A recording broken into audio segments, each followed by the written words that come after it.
एक ऐसा स्थान जहाँ भगवान शिव ने अपना रूप बदला, जहाँ से दक्षिण की गंगा यानी गोदावरी का जन्म हुआ, जहाँ महादेव के साथ ब्रह्मा और विष्णु जी भी विराजमान हैं। ये कहानी है त्र्यंबकेश्वर ज्योतिर्लिंग की, एक पवित्र, गहन और अद्भुत कहानी। भारत के 12 स्थानों पर भगवान शिव स्वयं ज्योति रूप में प्रकट हुए, जिसे हम ज्योतिर्लिंग कहते हैं। इनमें से हर एक स्थान का अपना एक अलग इतिहास और कहानी है। त्र्यंबकेश्वर ज्योतिर्लिंग ये महाराष्ट्र के नासिक डिस्ट्रिक्ट में स्थित है। ये गोदावरी नदी के किनारे बसा है। यहाँ एक ऐसा स्थान है जहाँ महादेव, विष्णु और ब्रह्मा जी तीनों के दर्शन एक साथ होते हैं। इसीलिए इसका नाम पड़ा त्र्यंबकेश्वर, यानी 3 मुखों वाला ईश्वर। अब चलिए इसकी कहानी समझते हैं। बहुत समय पहले ये स्थल एक गहन वन था।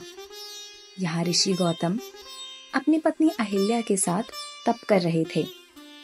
दोनों ने बरसों तक भगवान का ध्यान किया, भोजन दान किया और हर जीव के कल्याण के लिए प्रार्थना की। उनकी तपस्या इतनी शक्तिशाली थी कि देवता भी घबरा गए, खासकर इंद्र, देवताओं के राजा। इंद्र ने सोचा कि अगर गौतम ऋषि की ये तपस्या सफल हो गई तो उनका स्वर्ग में पद कमजोर हो जाएगा। तब इंद्र ने एक चाल चली। उन्होंने अपनी माया से एक गाय उनके आश्रम के पास भेजी, जो तुरंत गिरकर मर गई। ऋषि गौतम पर गौ हत्या का झूठा आरोप लगा। सभी ऋषियों ने उनका बहिष्कार कर दिया। ऋषि गौतम दुख से टूट गए। तब उन्होंने भगवान शिव की तपस्या शुरू की, कठोर व्रत और पूजा किए। उनकी भक्ति से प्रसन्न होकर भगवान शिव स्वयं प्रकट हुए। गौतम ऋषि ने प्रार्थना की कि हे महादेव, मुझे गौ हत्या से मुक्त करो और इस स्थान को पवित्र बनाओ। तब महादेव ने अपनी जटा से गंगा को बुलाया। गंगा ने गोदावरी रूप में पृथ्वी पर प्रवेश किया। इसी वजह से गोदावरी को दक्षिण की गंगा कहते हैं। भगवान शिव ने इस स्थान पर स्वयं त्र्यंबकेश्वर ज्योतिर्लिंग रूप धारण किया और इस स्थान को पवित्र किया। त्र्यंबकेश्वर ज्योतिर्लिंग का शिवलिंग बहुत ही विशेष और रहस्यमय है, क्योंकि ये एक ऐसा शिवलिंग है जिसमें 3 मुख हैं, जो ब्रह्मा, विष्णु और महेश के रूप को दर्शाते हैं। ये शिवलिंग ये बताता है कि ये तीनों देवता एक ही तत्व का रूप हैं और अंत में सब कुछ शिव में ही समा जाता है। कुछ मुख्य बातें हैं जो ये 3 मुख वाला शिवलिंग हमें दर्शाता है।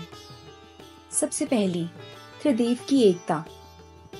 शिवलिंग के 3 मुख, ब्रह्मा सृष्टि के रचयिता, विष्णु पालनकर्ता और महेश संहारक के प्रतिनिधि हैं। ये दिखाता है कि तीनों का अस्तित्व एक ही दिव्य शक्ति का विभाजन है। दूसरा, आदि, मध्य और अंत का प्रतिनिधित्व। त्र्यंबकेश्वर का अर्थ भी होता है 3 आकारों वाला ईश्वर। इसका संबंध समय के 3 पहलुओं से भी है, जन्म, जीवन और मृत्यु। तीसरा, अद्वैत का संदेश। 3 अलग अलग रूप होने के बाद भी सब एक ही शिव तत्व में विलीन हो जाते हैं। ये अद्वैत के सिद्धांत को समझाता है। त्र्यंबकेश्वर एकमात्र ऐसा ज्योतिर्लिंग है जहाँ शिवलिंग पर 3 मुख बनते हैं।